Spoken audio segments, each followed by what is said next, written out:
tonight is Absolute Peru. John and Ann Gawura toured Peru in April and did some trekking there in addition to some family times. So I'm going to turn the mic over to them. They do have a lot of pictures.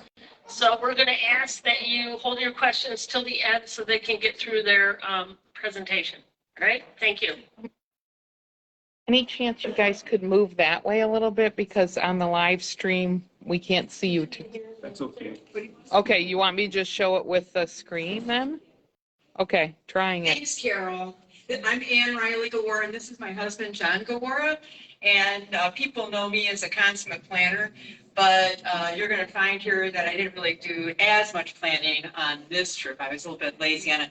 But we wanted to go to Peru, particularly me, really wanted to go to Peru because of everything I was reading, National Geographic, Nazca lines, and the mummies, and the Inca Trail and all that kind of stuff. I mean, it's really kind of an interesting place, I thought. So, but in any case, first what I want to do is show you where Peru is. Okay, so Peru, as you can see here, is on the western coast of South America. It's 1 hour off and the time-wise from us, so I think it's 1 hour later than us in the time zones. It's surrounded by Ecuador, Chile, Bolivia, and Brazil. It's had a lot of drama and violence and so forth throughout its history. I generally try to focus though on the period, or just very vaguely, just think in terms of the time between Incas, when the Incas were there and when the French conquistadors came in. We can kind of relate to that a little bit better. But there's been a lot of political instability. In fact, there were some actually related to COVID the months before we came, but we didn't really see anything of it. It's a very peaceful country. We felt very comfortable and very safe while we were in Peru. The people really liked us in Peru. It's a very poor country. You have to be careful with the water. You know, there is a lot of there's cell service though, and there's lots of people to help you. The main language you could say is Spanish, but a couple of other languages that they speak, which I don't have it right here in my notes, Quechua and Amara. There's a couple of the local dialects. So there are some places where they did not speak any Spanish, and so we had to get some interpretation. As I said, it's a really poor country. We saw a lot of people along the side of the road as we were driving along, trying to sell bottles of water, that kind of thing, to get money. But the big industries there are agriculture, mining, and touristry. Touristry is really big, so that was one of the big reasons why they were so excited to see us, because the touristry industry is just picking back up now. And the trip we did, it's post-COVID. We had put this trip off a couple years waiting for COVID to get over. As I was saying, this we did not do all the organizing on this trip. It was done through G Adventures, capital letter G, capital letter A Adventures, capital G Adventures, which is I think is a pretty good company to go with. This is the second trip that we've done with G Adventures. They tend to be a lower budget. They tend to do stuff where you're using a lot of local tour guides. You're seeing a lot of local things going on with the people. This particular tour that we did was 3 weeks long. So we had pretty good airline tickets. They were cheap then, and for this time frame, the tour package itself for 3 weeks was just over $3,000. And then the other part of it was that it was wide open, so we could pick up a lot of different tours as we were there. In other words, you have a lot of free days, and then you get to choose if you want to do different things. Our guide would take us out for dinner, and we would pay for our dinner ourselves. You'd think that's a lot for 21 days, but it ended up being really cheap, particularly when you went out for dinner, for a big dinner, and it was like a big dinner with drinks and all that kind of stuff. And it came out to $25 for both of us, you know, so really, really inexpensive eating there. One of the things that, or a few of the things we had to do is we had to get some vaccines. We had to get a yellow fever vaccine. We had to make sure we had medications for elevation, malaria, and diarrhea, you know, traveler's diarrhea. So we had that kind of work besides, you know, the regular thing with passports. We had a small group, G Adventures has small group tours. There was like 12 people on the trip. We were the oldest ones on the trip. Our local guides made sure that we were safe and that we got to the right place at the right time. Good, fair to good accommodations, but fantastic locations. Okay.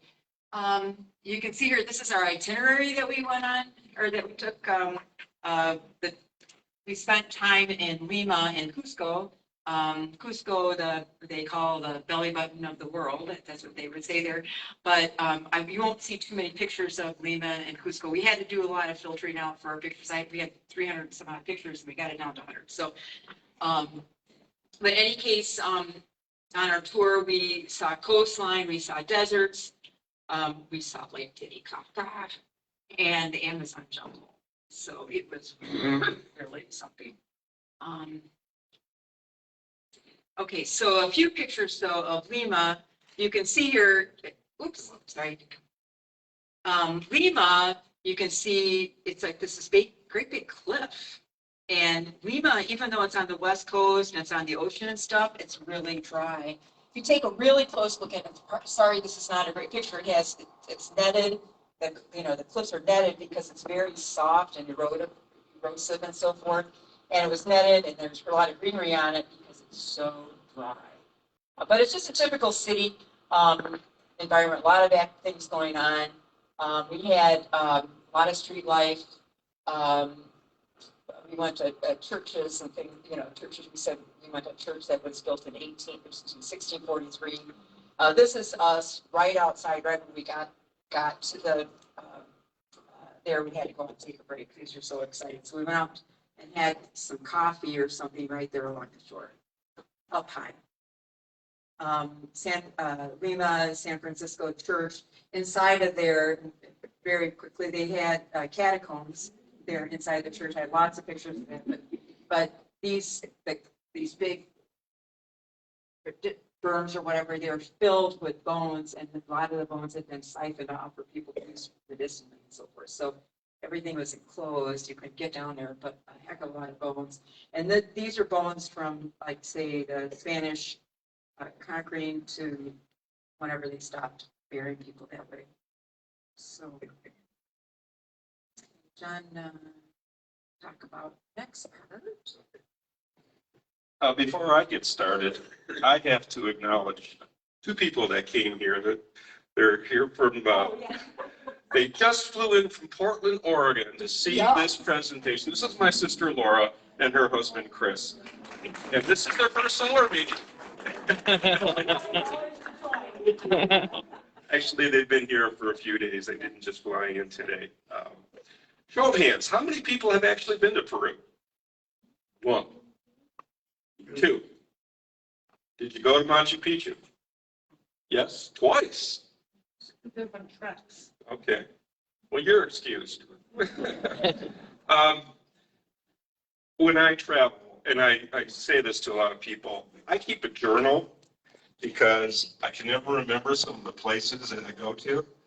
And you never know when you're going to be called to give a presentation.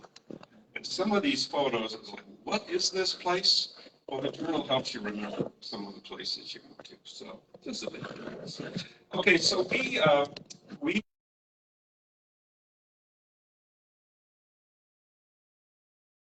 you'll notice everything is all fresh. And I had another picture. The chickens with the talon still on and the head still hanging. Yeah, everything is fresh. Seafood comes right from the sea, right to the market. So you just don't get anything fresher in some of these places. And we also took a cooking class. And this was the class. And we ended up making our appetizer our drink, the national drink. What's the national drink in Peru? What's the national drink in Peru? Who else was there? Roseanne? It's the pisco sour. And you can't leave the country until you've had a pisco sour. They'll just, have you tried the pisco sour? So this was our cooking class, and it was very enjoyable. We met some people that were not part of our tour, and we got to make some friends with them too. Okay, this is off the coast. Obviously, it's in the Pacific Ocean. It's a town called Paracas, and I think there's a T missing on Balastas Island. But we took an organized trip out into the ocean to go see this island, and it's just teeming with wildlife. You'll see penguins, see sea lions. I'm trying to think of what else we had there. But anyway, there are lots of wildlife on this island. I like the picture of my hat, which I got at REI. Okay, what is this actually called? It's obviously it's a trident. If you can't see what I'm pointing at, it's this right here. It's called a geoglyph, and it was put there well over 1,000 years ago by the natives. They don't know why it's there. They don't know what it's symbolizing, but it's pretty cool. I mean, and it's still there. I mean, it's just imprinted into the sand and dirt. And you'll see some more, and Anne's going to talk about the Nazca lines, which is really something. And here we are. And I'll let Anne talk about it. Here we are. Yeah. Okay, so as I said earlier, one of the things that I was really interested in seeing was the Nazca lines from, reading my National Geographic when I was a little girl. And so as we're driving on to our next destination, we came upon this, and we ended up having to climb up to a fire tower kind of thing and look down and saw these Nazca lines. And pretty impressive. And then the next day we actually got an airplane ride and flew around and saw them. And it'll be much more like what we didn't really get very good pictures, but much more like what you see. Let's see. I don't know if you see the center picture, all the different animal formations and so forth that we could see from the sky. And see, if you can see the left-hand picture, that was like straight lines. So they had straight lines, geometric figures, as well as pictures of animals. They don't really know why they did these. A lot of times they are saying it had to do with space, communicating with space aliens. It's not too clear. But really, with some research I did, it might have had to do with like water rituals and stuff. Because as I mentioned earlier, this country is very dry in this part. Very, very dry. Along the coast and in inland of the waste as well, as we go on in. The way these were constructed, and you can see a straight line there on the right-hand side, is the surface was covered with these pebbles or gravel, and that had like iron oxide or something on them. They're dark. And so they just took those aside about a foot or so down. And that's all that is. It's just removing rocks. They probably did it all by hand, just removing the rock by hand, easy. And these are done about around the year 700 or something like that. This is not that old. And you think that this would be washed away because it wasn't really that deep. But because it's so dry, it doesn't rain or anything other than a few events they've had recently. It's pretty intact, excepting when you take a look at this. They didn't realize that the Nazca lines existed when they put the Pan American Highway in. So the Pan American Highway goes right across one of the really big cliffs. So geocliffs. But again, they believe it's related to the to water rituals. Nothing more than that, really. I don't have many. This is the only picture we have for this, but this, in a way, this was kind of the highlight of my trip. And went dune bug riding. And you can see that there is like a little oasis there, which we really didn't spend any time in, but it's just kind of interesting. But these are the largest sand dunes I've ever seen. You know, I've seen all the dunes in Michigan. I've seen the dunes down in New Mexico and stuff. And these are huge. These are 3 times taller than anything I've ever seen before. And plus we got a really wild ride for about $15 a person. So it was really neat. Highly recommend that. Tina. And now we would not have gone to a place like this if we would not have taken a tour, you know, and chosen to do this. So I would not have. You can see the water behind the group. That's the oasis. That's the oasis. It's in the middle second. How many people live there? I don't know. We didn't really spend any time there. We just kind of went out there and got on our dune buggy and went for the ride. And we also did sandboarding, which I don't know if you guys have ever done that. Kate's done it, I know. So we did sandboarding. It was even more extreme than what we did in New Zealand. So it was a pretty amazing place. This next thing I want to show you again, it's very, very dry. You see the mountains in the background, and we're on a little walkway right here. And this is a cemetery for a culture like the Nazca culture, maybe, you know, over, they say it might be 2,000 years old. And if you were to take a look very closely here as you're walking the walkway and looking off to the side, you would see bones on the sides. Those are human bones. Okay, so what happened was when the conquistadors, the Spaniards came, they knew that the cemetery existed, and they went and they dug up all of these mummies and so forth, and took their precious stones, necklaces, and things like that. And then they left the mummies. They were grave robbers. They're grave robbers. They just left the bodies.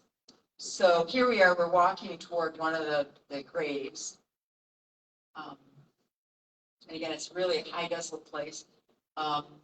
You can see here pre-Inca mummies. And they're mostly covered with shelters and things like that. There's many of those shelters you can see on the right there of these mummies. And if you were able to see closely on this, they had lots of textiles on, and they had very long hair. Like you can see the black thing around the one side, that was their big braid of hair. Okay. All this. Yeah. Hair. And if you take a look at people today, just about everybody has really long hair. And it's beautiful. Everybody has beautiful black long hair. So, but remember that I got something to show you later on about the hair. Okay. Okay, so that's all I have to see. Okay, then John, talk about your.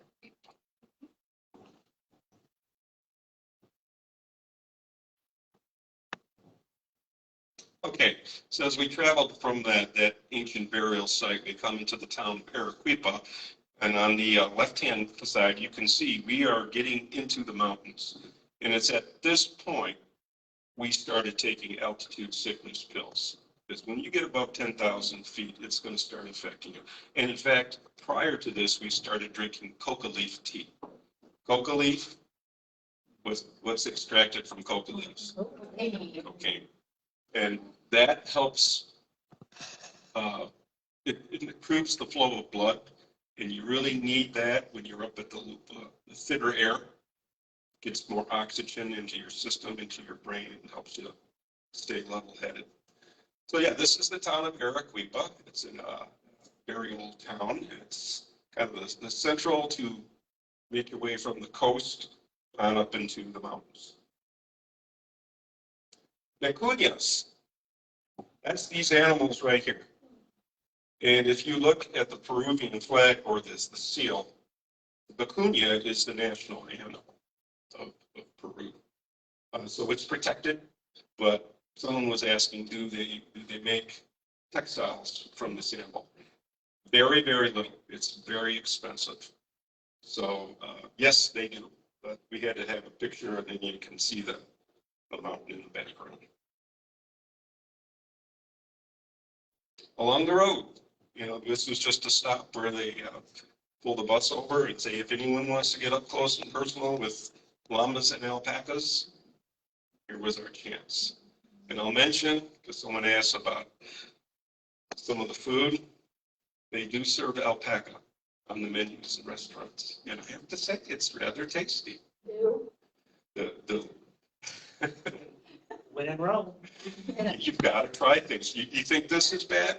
Wait, Ann's got something coming up that maybe turn your stomach a little bit. This is general, anywhere you go, you're going to see some of the rock cairns that they have. As Ann had mentioned, it's rather dry still, and that gives you an indication that it's just mostly rock. This is a really high pass. This is a very. Little town of Chile. And we attended an evening dinner where we had local entertainment. And I wish we could have included the video that I took of this couple. They like to pull people out of the audience. This couple did a dance that was just a traditional dance where the man takes his woman and at the end he picks her up and throws her over his shoulder. Well, the guy tried that with one of our people in our group, and he literally fell over backwards. He did not pick the right person out of our group. No said. Colca Canyon. There was my woman who went to, what do you go to Colca Canyon to see? The South American condor. And this, we just had to take some pictures of, you can see the tier where they used to do the farming. So we go along here. There's Colca Canyon again. There's our group on the left-hand side. We had 14. Ann and I and one other person were the only Americans in this group. Majority of them were from Europe. We had people from Germany, from Denmark, from Hungary who spoke impeccably good English. We had people from Canada and Australia and the UK. Their English was okay. Here we are. These birds are just majestic. It's the largest flying bird on Earth. Their wingspan, 12 to 15 feet. Yeah. And so they have to kind of hop off to a ledge because you don't see them just alighting from the ground. So they have to climb a little bit and they ride the thermals. And you very rarely see them flapping their wings. They're gliding. Where are you going? What, I don't know if you can see in there, there's a trail on the other side. I don't know about some of you guys, but I'm like into trails. So there you can actually do tours and hike into Colca Canyon. Colca Canyon is, I don't know how deep it is, but it's right up there with the Grand Canyon. And we were right kind of like at the entry to the Grand Canyon or to the Colca Canyon. So we didn't really see how deep it was. It is formed a lot differently than the Grand Canyon. The Grand Canyon is erosion. This is, I think, tectonic plates hitting each other and things like that. So it's a different look, but it's almost, if it isn't as deep, well, it's around the same depth. So there is that. The other thing too, because I think I mentioned it in our comments when we started, was that when we left, we had to go into Colca Canyon and then we had to go back out. It was one way in and out. But on our way out, there was all this smoke. Dust. Yeah, there's smoke and dust. It's like, what's going on? We come to find out it was dust. And there had been a tremor while we were there, and there were landslides. So we were basically driving around boulders as we drove out of that Colca Canyon. And when you look at it, it's like, okay, I guess I can see this because it was all gravel road, and you can see the side it was all wide. It's like, okay, they're all set up for landslides.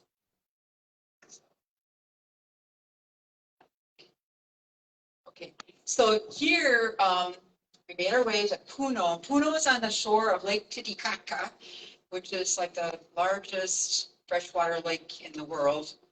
Navigable. Huge. The highest navigable. Highest navigable. It's at about 12,000 feet. So it's pretty high. So we're, in the throes of being in high altitude. We ended up spending about 2 weeks at really high altitude, like 10,000 feet per higher. So, but we're there now.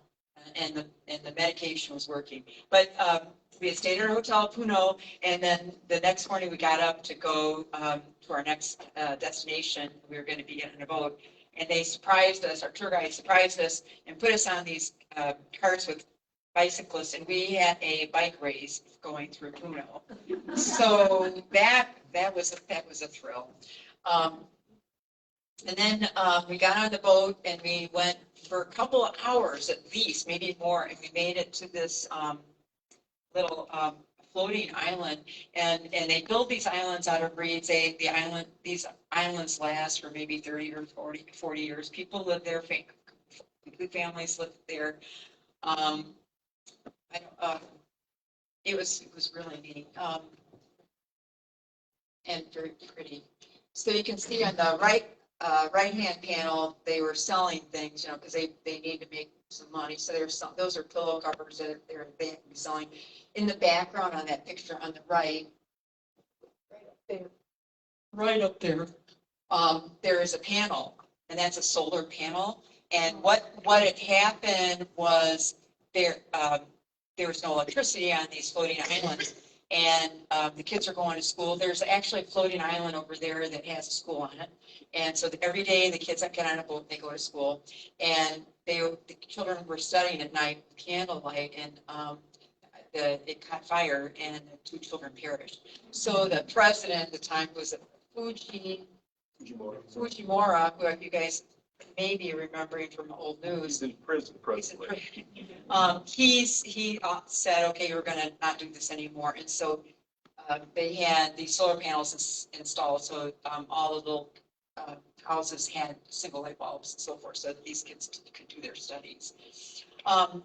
Also, this is touristy industry is really big. So the kids there were just darling, and they sang songs like, Farrah Doc or whatever. I can't remember what song they sang for the United States, but they would sing it in the language of the country. They'd sing in French, in German, whatever. They would sing a song, and they sing it quickly, to entertain us, as we were riding around with them on the boat. Tip them for singing. You tip them, and you tip them.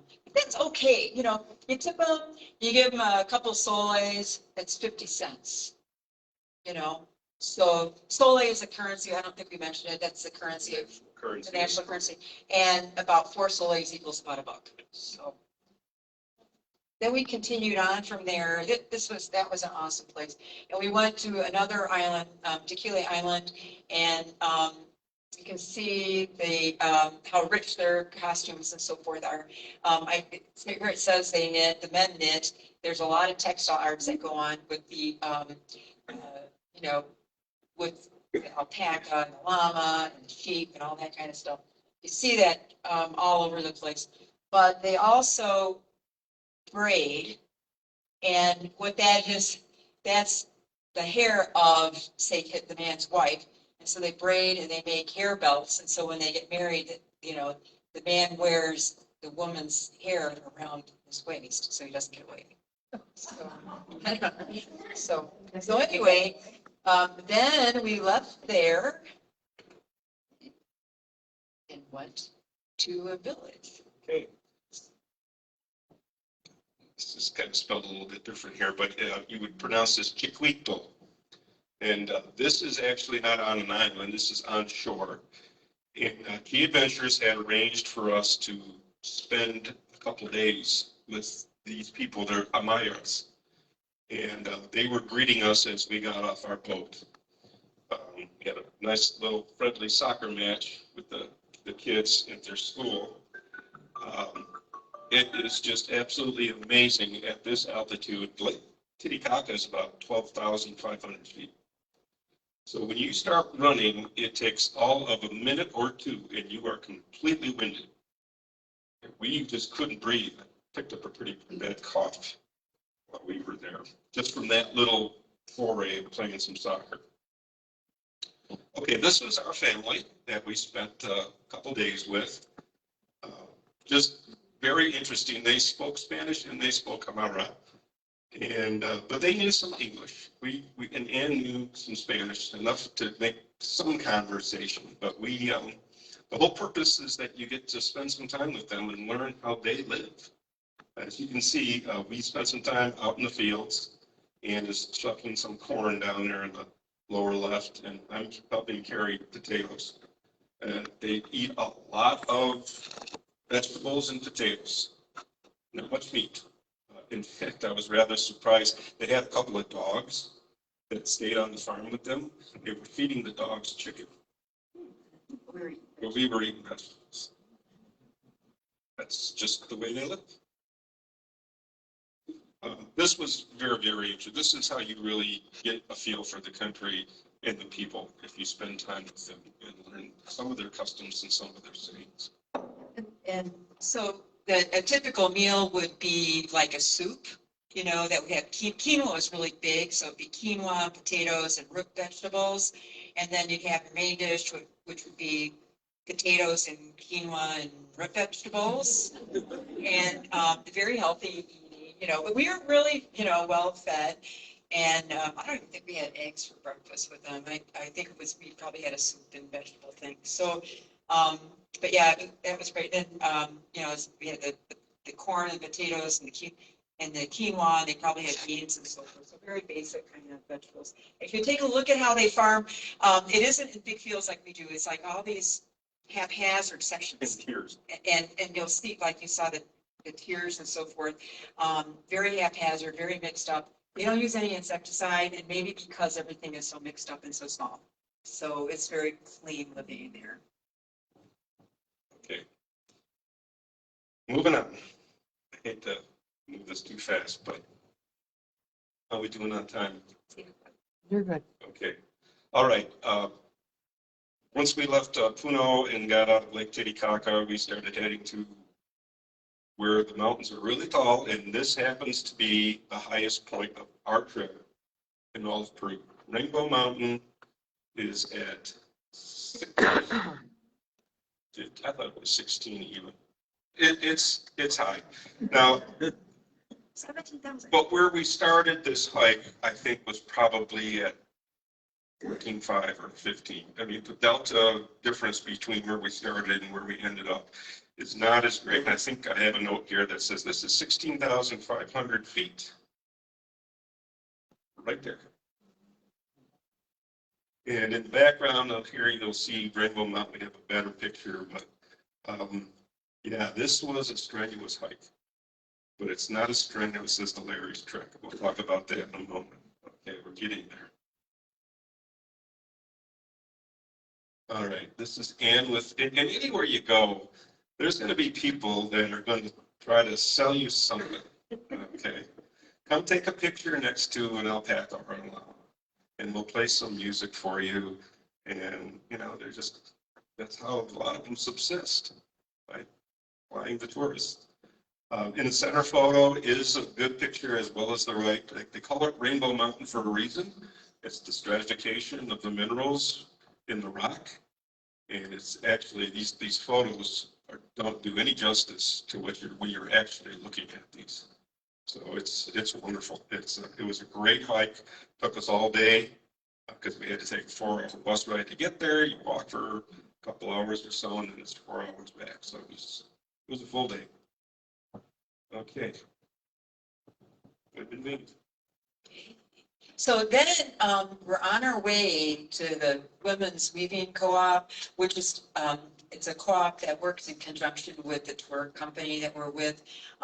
You know, they're independent, they're building businesses and so forth, making woven goods and selling them. So they took us through the whole process. They had the animals and how they, you know, carded the wool, you know, and then dyed it, and went through the whole process of dyeing, showing how they dyed and wove it, and then they had products to sell us. And so that was pretty fun to see that. And this is just outside of the town of Cusco.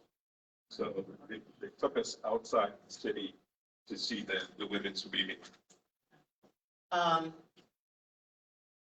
And then we continue on. We're going to a place called Ollantaytambo for our big hike.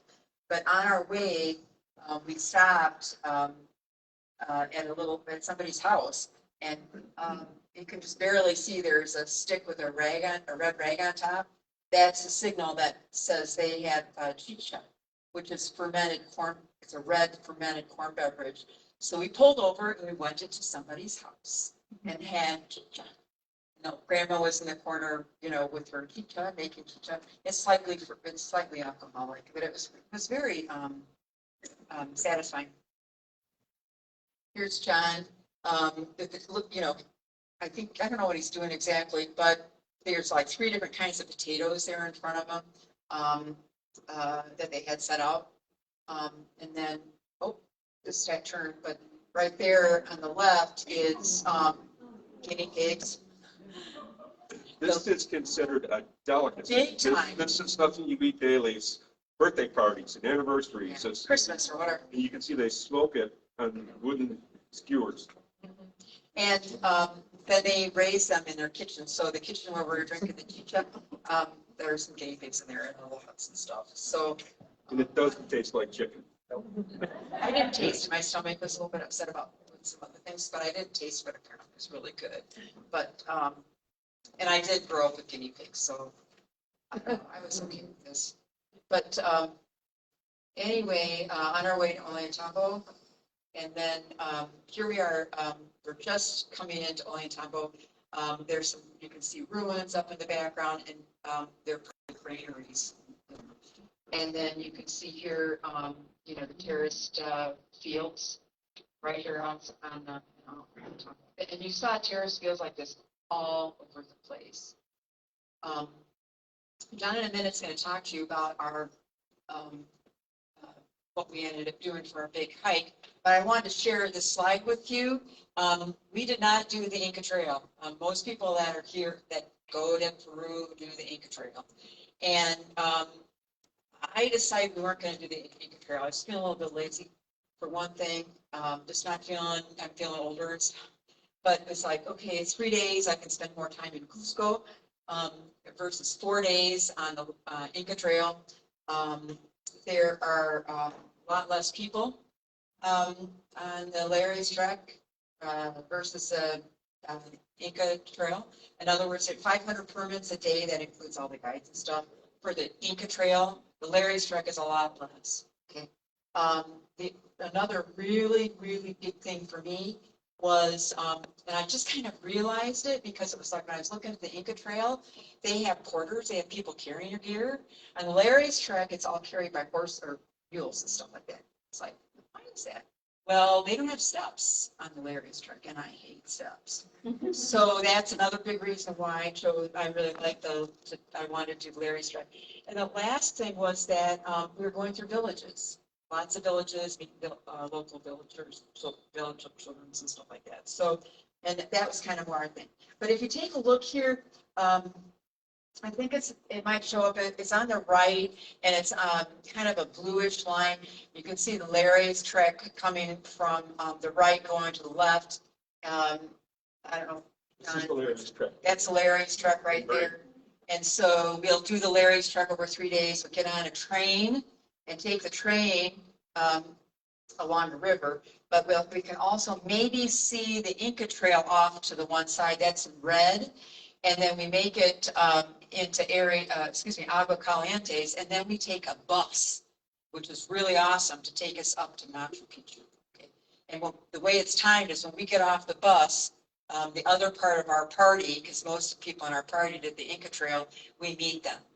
And I'm so glad we did the Larry's Trek, because we look, we were really, really exhausted, but they looked drawn, I think they had a great trip. But they saw a lot more ruins, so if you want to see more ruins, that's good for that, if you don't mind the steps.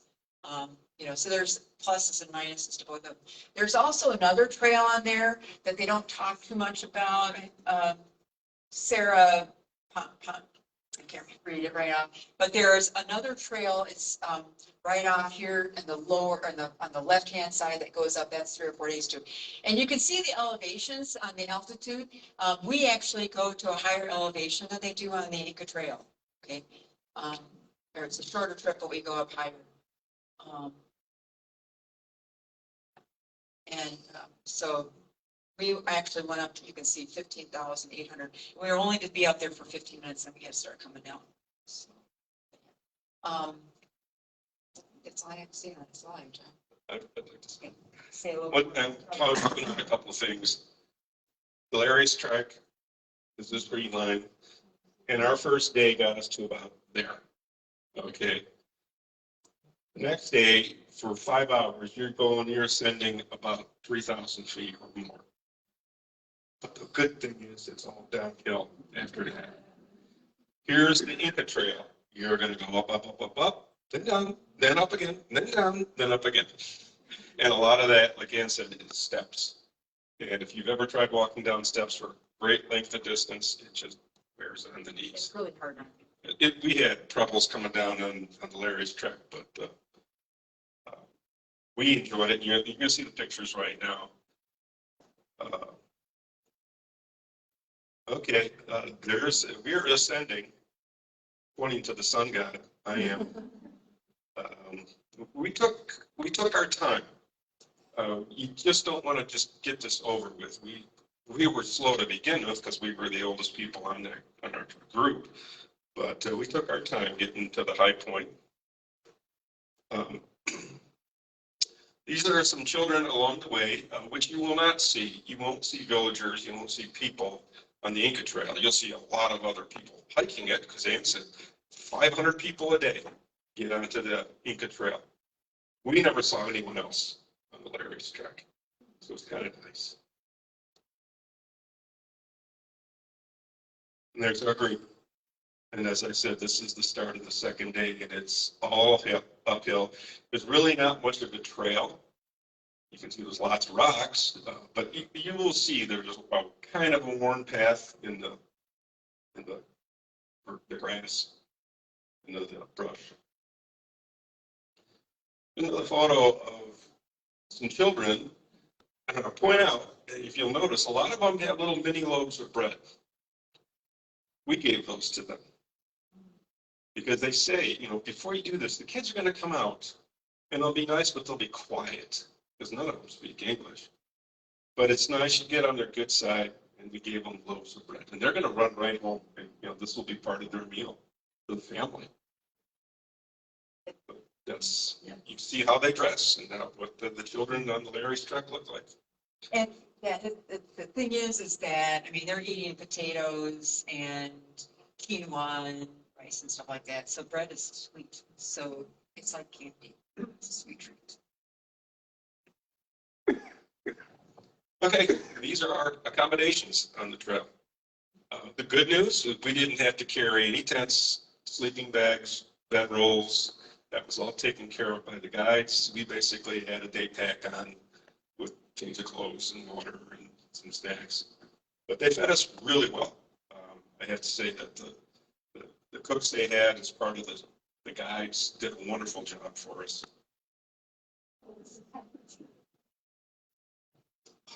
It was cool.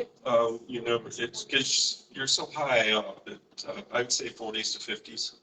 Might have gone down to the mid-30s in the middle of the night. The highest maybe 60, maybe. So I'm going to point out, we pulled into camp and there's always someone there to sell you something. Beer. They even had bottles of whiskey. Other things, you can see some of the rugs that they had. And that's how the tour guides primarily make their living being guides. Okay, they may have a farm, but they're going to go off and give tours to the tourists. And this was typical. They would have a hut or a shelter or maybe even another canopy tent set up with a table. And this is our group from the Larry's trek. Oops, I'm going backwards. Okay. And we talked about the packed donkeys. Well, there they are. In fact, Ann was allowed to have her pack on one of these as we went up the big hill. And she took advantage. They offered it. It's like, okay. Yeah. we're coming close to our summit point right here. So this is just a view of what the ground looks like up in the Andes. We made it. This is a few of the girls. I think we're at about 15,850 feet at this point. And someone took a photo of us. You could just see we're up there.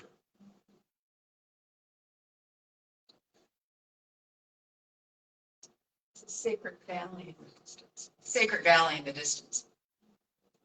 We're descending now. So you can see where we're going to go to. It's way in the distance down in that valley. Another view of our pack donkeys. And then we came along to some ruins down on the far side. These are everywhere. The old ancient ruins that they have. Of course, they're not maintained, and then eventually they'll just be crushed stone, but they're still there after 1,500 years. Pretty much done at this point. We're getting ready to exit to travel. You know, so we're smiling. The people that were coming off the Inca Trail weren't. I felt so sorry for them. They met up with us in Machu Picchu, and they all looked like they had a 1,000-yard stare. I think we're doubled up. So anyway, as John said, we got done. We took the train and then a bus to get back to Agua Caliente, and then on up to Machu Picchu, and that's where we saw our partners, the rest of our party. That looked so drawn, they hardly even talked to us, you know. But they could go through the Sun Gate right at the time we went. I don't know if the rules always changed, but the only people that go through the Sun Gate were people that hiked the Inca Trail. I don't really feel like we missed anything by going on the Layers Trek and not going through it. The views were marvelous at Machu Picchu. Okay, so we made it. We're in Machu Picchu. We're at about 8,000 feet here. I'm going to point something out on the side. This was a window frame, and the stonework is so accurate. You'll see some more pictures. You can't even get a sheet of paper in the joint. It is that tight. Whoever did this work, and it's still there, they were masters at stonework and getting them to fit correctly. The other thing to note, and we'll see this probably in other pictures too, is there's actually a trail that goes up that mountain that we're looking at right there. And there's more ruins. So that's something if somebody wants to take an adventure. So this is what it's at. It's the remains of this major city. There were thousands of people that lived here, 8,500 feet above sea level, and farming and had livestock and such. These ruins all would have had roofs that were wood and grass. Obviously, they're not there. They did have one. I don't know if we have a picture of it. They replicated what the roofs would look like. But we had gorgeously sunny weather. This was so nice this day. Various sites. You can see some of the mountains in the background. It's a UNESCO World Heritage Site, so it's something everyone should see.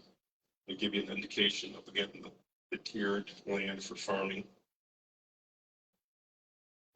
Yeah, here's some more of the stonework, this door entryway. It's phenomenal with these people. No one really knows how they managed to get these big blocks of stone up, what they used. A lot of theories. Nothing's ever been conclusively proven.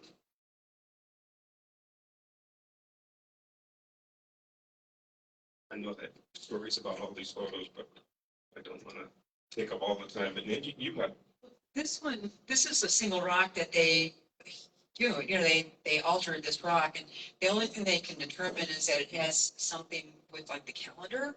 But that's only conjecture. These are pre-Inca people, so long before the Spaniards came. So it's interesting all the angles on that particular piece of rock. This one, and you really, it got a little bit cut off, but it's actually sort of an image of a condor. And, Peru was conquered by the Spaniards and they adopted Catholicism and so forth, but there's still these other religions and so forth. And one that they talk about, I don't know if it's a more recent religion, but it's like they believe in the condor, the puma, and the the snake. It's a big snake. So, but here is a condor. Here's like a rendering of the condor. That was it for me. There's a lot more pictures on Machu Picchu, but we tried to. Yeah. So now, the big deal is Amazon Tom Cruise. Their guide. On the Yeah, road. this is another highlight of our trip. Is Tom Cruise. But it actually was pretty awesome. So we went to the east side of Peru where we can make it into the Amazon jungle, not on the Amazon River, but in the jungle. And we had to fly to the Amazon or to this town. And then we took a van for a couple hours, and then we were on a boat on a river for several hours to get to this Tambopata. The name of the river is on his shirt. It's the Tambopata. Yeah, and then we went to this eco lodge. And, I was saying we were really, previous to this, we're really, really high elevations, like over 100,000 feet or 10,000 feet. And it was really dry. It's not like Michigan. And then we come to the Amazon and I feel like home. Plus Tom. He really had a nice smile. So, and he was a great guy. He was a great guy. So, anyway, you can see here on the right, that's the boat, the type of boat that we took for a number of hours to get up to the lodge. The next slide is our cabin that we stayed in, and our little cabin that we stayed in did not have any electricity to it. We lit it with candles. Okay. We were very fortunate that the weather was very nice.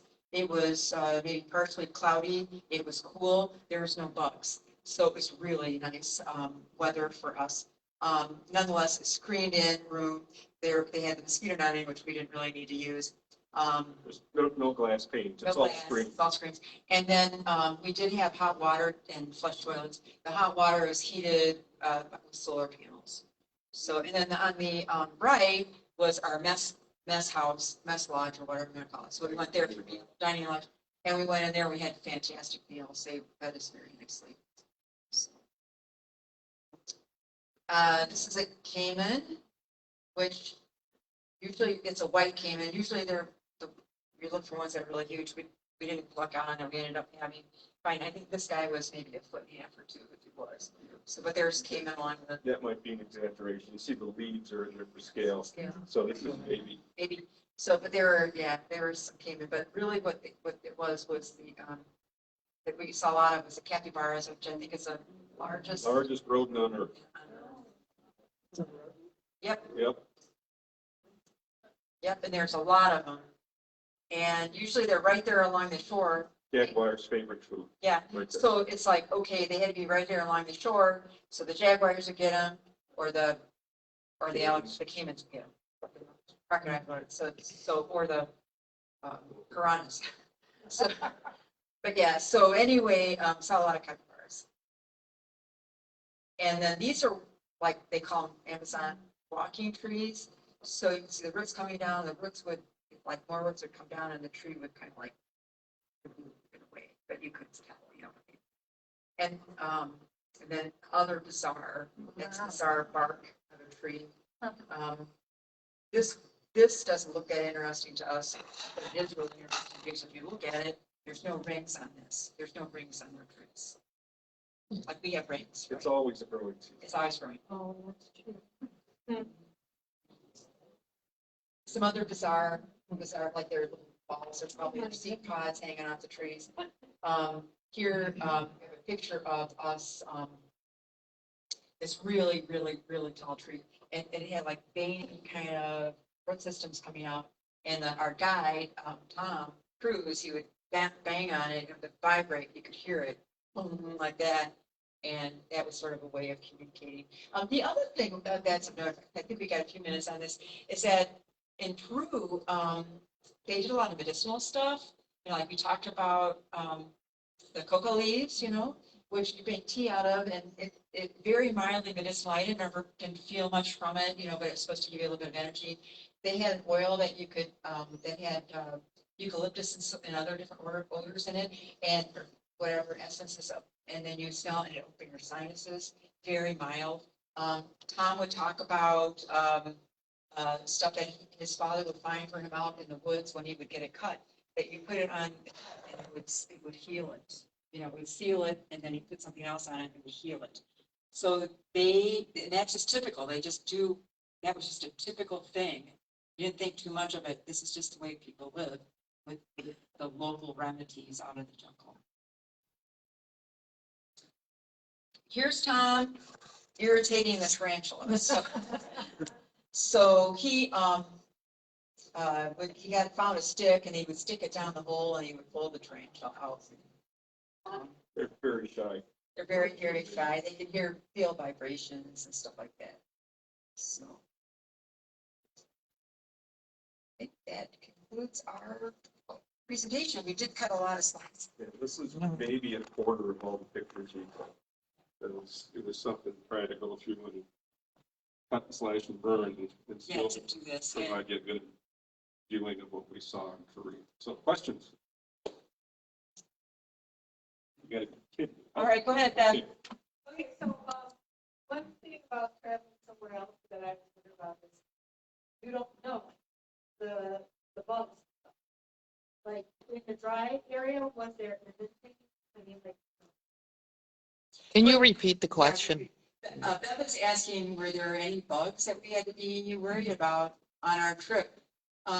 We didn't see any bugs on our, which is really crazy. At least hardly anything that was. Well, we did a night walk the first night in the rainforest. And there's lots of bugs in the rainforest. You got to look for them. Yeah. So that was like the fall season in Peru? Yeah, Yes. yeah, that's the fall. But yeah, so we saw some bugs in the middle of the night, like praying mantis kind of creatures, and of course we saw the spider and stuff. But there is nothing as far as bugs go. There's nothing, you know, in the drier, higher altitudes. And then we were very fortunate because of the way the weather conditions were in the Amazon. There were just no mosquitoes. I mean, everything was all set up for mosquitoes, but we just didn't see anything like that. I will say also, this was in April, and so COVID was still very heavily on the mind there. And any transportation that was provided by G Adventures, we had to wear masks, and it had to be an N95 or a double layer, because they made us prove that, you know, when we were traveling, that we had to be masked up. We had to prove that we had our COVID shots. And we had to get a COVID test to come back to the States, but that's has since ended. But yeah, it's still ongoing very much. Yes, sir. What were the temperature ranges? Yeah, what were the temperature ranges that we experienced while we were there?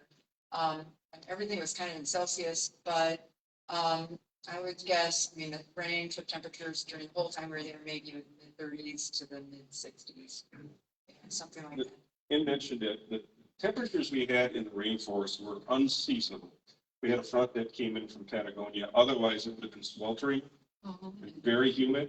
It all cleared out. I slept the best in that little bungalow that had the mosquito. Didn't even need the mosquito netting. It was really nice. Yes, sir. Did you have to be careful of your possessions in Lima? I've heard that things happen there. We And also, second question, Shining Path, is that gone now totally? Shining Path. Yes, the Maoists. Yeah. Yes. It's totally gone. I can't say totally, but we never saw any signs, no demonstrations, nothing. Shining Path, he asked about if it was still around, and we did not see any signs of Shining Path.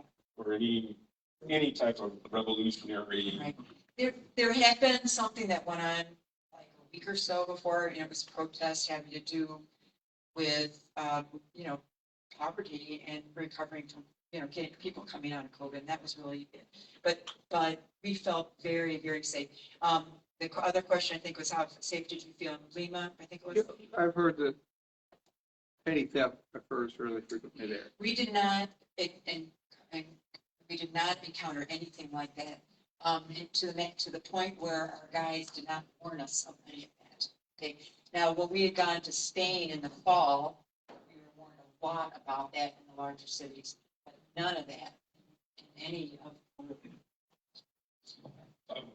Lima, of course, is the capital, largest city. Population of Peru is between 22, 23 million people. 8 million live in Lima. So you got a third of the country living in that big city. Where we stayed in Lima was called Miraflores. It's one of the safer areas of the town or the city. Certainly, there are other areas you've got to be very careful. And we were worried about those, but like we said, we had transportation provided by Key Adventures, so we were never in an area where I felt like I had to watch my back. Good. Any other questions? Yes. Do they have any kind of bread with their meals at all? Always. Yeah, they had bread with their meals. Although I would say, like in the island areas that we like the community where we stay with the family, they have bread. That's a special treat. But like the restaurants and so forth in town. Yes, Kate. I love the clothing that the people in the villages are wearing. Who makes those clothes? They did. The question was who made their clothes? They made the clothes. Would you be willing to put on the link with this, the travel agency you used? So if anybody else wanted to research them, they could? Yeah, the company we used is G Adventure, and that's all I have to do is look up G space Adventure. Okay, I will try. Um, Anything else? Yes, yeah. How full was the water in Lake City? Oh, I'm not surprised you would ask that question. If you're water. Either one of us went swimming. I don't think anybody went swimming in Lake Titicaca. Did you put your foot in? No, I would. we would. Was it like Lake Superior or colder? I would call it that cold. Oh. We were just guessing because we had put our feet in. I mean, nobody was, they said all the kids knew how to swim and everybody knows how to swim, but nobody was swimming Mm. for whatever reason. Yes, sir. So on that floating island, where did their waste go? What did you guys? Into the lake. They're asking a question when they're on the island in Titicaca, where did the waste go? It goes Into the lake. Probably in the lake. They have an island, they actually have a hole. A hole on the Follow to island. that would be, Toilet. where do they get their drinking water from? The lake. So there's some hole underneath. This gentleman sells it. Yes. I was just wondering, I've heard they have lots of different types of potatoes there because that's their major thing. Yes. And they also preserve them over the year with freeze dried or however you want to phrase it. I don't know about that, but they do have lots of different potatoes and Could you taste the difference between variety? yeah, you can taste the difference between the varieties of potatoes. Yeah. Yeah, they're good. Yes. What year was Machu Picchu discovered? Early 1900s. I think by an American too. Who you ask a local farmer, villager, where might I find some ruins? And the farmer just pointed out that way, and he managed to make that climb. Now, we had his name on the trip, and I didn't write it down, but I'm pretty sure it was an American. I think the last name was Bingham. You're right. Sounds right, You're yeah. right. Yeah. Bingham. Yeah, and I want to say it was like What year? early 1900s in that time frame. Well, thank you for coming out and listening to us.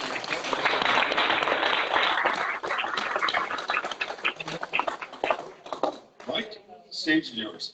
Here you go, Mike. Thank you very, very much. Thank you for your great presentation. Since it's been, Thank the online people. I'm getting direction. Thank you online people for joining us. We appreciate it. I will hope you guys can also join us later after this meeting for an informal session at Sandy's on the Beach. Remember, this is a member-run group, and these folks show you what you can do with the group, and I hope that you come and share your adventures with us as well. Have a good night.